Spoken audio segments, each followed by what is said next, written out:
안녕하십니까 여러분. 내 몸 안에 준비된 의사를 전하는 사랑과 생명입니다. 오늘도 제 영상을 찾아주셔서 대단히 감사합니다. 건강검진을 받아보면 혈액 속의 콜레스테롤이나 중성지방의 양이 너무 많을 때 고지혈증이라는 말을 듣게 되는데 콜레스테롤이 많으면 무슨 문제가 있을까요?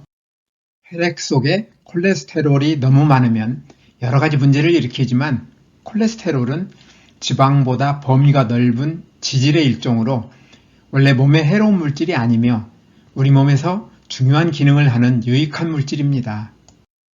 콜레스테롤은 모든 세포의 세포막 구성 요소로 세포막에 힘과 유연성을 주고 간에서 만들어져 지방의 소화를 돕는 쓸개즙과 비타민 D, 에스트로겐과 같은 호르몬을 만드는 재료로도 쓰입니다. 콜레스테롤은 간에서 만들어지는데 일부는 음식으로 섭취하기도 합니다. 콜레스테롤이 많이 들어있는 음식에는 달걀 노른자와 고기, 치즈, 조개류가 있습니다. 콜레스테롤 음식을 먹어야 할까요? 먹지 말아야 할까요? 음식으로 섭취하는 콜레스테롤은 25% 정도 되는데 내 몸 안의 최고 명의는 나머지를 간에서 만들기 때문에 콜레스테롤 음식을 일부러 먹을 필요도 없고 굳이 피해야 할 이유도 없습니다. 혈액 속에 콜레스테롤이 많으면 문제가 되는 이유가 뭘까요? 콜레스테롤은 물에 녹지 않기 때문에 단백질과 결합되어야 피와 함께 온몸으로 전달할 수 있는데 이처럼 콜레스테롤과 단백질이 결합된 물질을 지질단백질 또는 지단백질, 지방단백질이라 부릅니다. 지질단백질은 콜레스테롤과 단백질의 상대적 밀도에 따라 단백질의 밀도가 높은 고밀도 HDL 지질단백질과 낮은 저밀도 LDL 지질단백질로 구분하며 특히 낮은 경우 초저밀도 VLDL 지질단백질이라 부릅니다.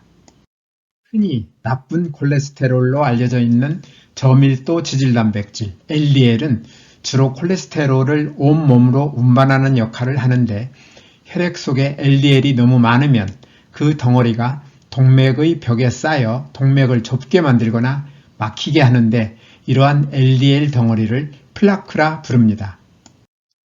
플라크가 많아지면 퍼져서 필떡을 만드는데 이런 현상이 동맥경화이며 동맥경화가 진전되면 협심증이나 심근경색, 뇌졸중과 같은 심각한 혈관질환으로 발전하기 때문에 혈관질환의 뿌리에 LDL이 있는 것입니다. 고밀도 지질단백질 HDL은 몸에서 쓰고 남은 콜레스테롤을 간으로 돌려보내며 간에서는 이를 분해하여 혈액 속 콜레스테롤의 양을 줄이기 때문에 많아야 건강에 좋은데 이러한 이유로 HDL을 좋은 콜레스테롤이라 부릅니다. 초저밀도 콜레스테롤은 주로 중성지방을 운반하는 역할을 합니다. 저는 앞에서 내 몸 안의 최고 명의는 음식에 들어있는 콜레스테롤을 섭취한 다음 콜레스테롤을 필요한 만큼 만든다는 말씀을 드렸는데요. 혈액 속의 콜레스테롤이 적절한 수준을 넘어 지나치게 많아지는 이유는 무엇일까요?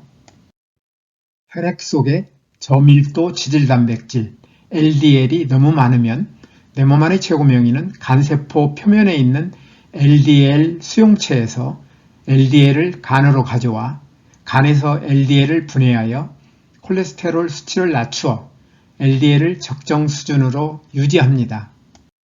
그런데 LDL 수용체에 무슨 일이 생긴 것일까요? 포화지방을 너무 많이 먹으면 내 몸 안의 최고 명의가 LDL 수용체에서 콜레스테롤을 줄이는 기능을 약화시킵니다. 포화지방을 많이 섭취하고 불포화지방을 적게 섭취하면 혈액 속에 콜레스테롤이 많아지는 이유입니다.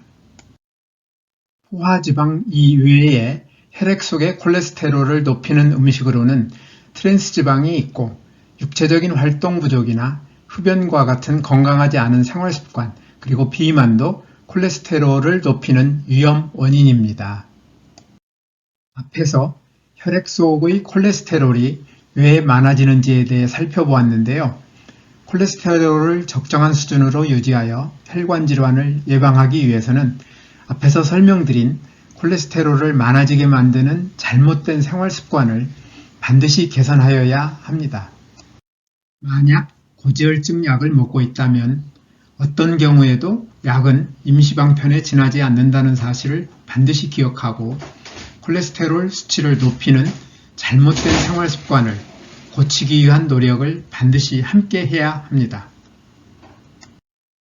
음식으로는 포화지방이 많이 들어있는 고기를 포함한 대부분의 동물성 지방과 치즈와 버터와 같은 유제품, 식물성 지방 가운데 코코넛 오일과 팜 오일의 섭취를 줄이고 대부분의 식물성 식품에 많이 들어있는 불포화지방의 섭취를 늘리며 트랜스지방이 많이 들어있는 마가린, 쇼트닝, 튀긴 패스트푸드를 자제해야 합니다. 나아가 몸에 필요한 영양소를 적절히 공급하고 특정 영양소를 필요 이상으로 과잉 섭취하지 않으며 원활한 소화를 돕도록 식습관을 생명식으로 바꾸는 것도 중요합니다. 생명식은 다양한 과일과 채소, 곡식을 포함한 식물성 음식으로 음식 포트폴리오를 구성하여 골고루, 통째로, 충분히 먹되 특정 음식을 편식하지 않는 것입니다. 이와 함께 포화지방과 트랜스지방 이외에도 과잉 섭취할 경우 많은 문제를 일으키는 설탕을 포함하여 가공이나 정제된 나쁜 탄수화물, 소금과 알코올의 섭취를 줄이는 것도 중요합니다. 아울러 육체적인 활동 부족이나 흡연과 같은 건강하지 않은 생활 습관, 그리고 비만도 콜레스테롤을 높이는 위험 요인이므로 개선해야 합니다. 오늘도 끝까지 영상을 시청해 주셔서 대단히 감사합니다. 다음에 더 좋은 영상으로 찾아뵙겠습니다.